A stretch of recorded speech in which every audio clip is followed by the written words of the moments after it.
Iron alliance head క్వార్టర్స్లో chief birthday వేడుకలు ముగిసిన తర్వాత చుట్టూ నిశ్శబ్దం అలుముకుంది.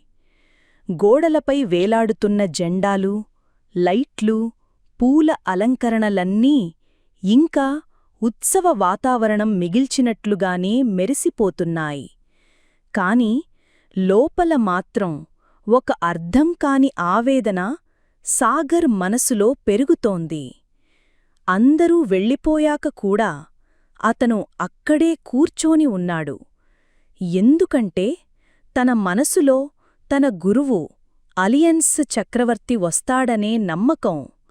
ఆ నమ్మకమే అతన్ని అర్ధరాత్రి వరకు కుర్చీలో కూర్చోబెట్టింది. చుట్టూ గాలికూడా ఆగిపోయినట్టు అనిపించింది.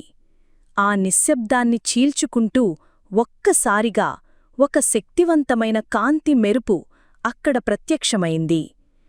ఆ కాంతి క్రింద ఇచ్చిన లింక్ని క్లిక్ చేసి పాకెట్ ఎఫ్ఎం యాప్ని ఇన్స్టాల్ చేసుకోండి. Stay tuned to Pocket FM.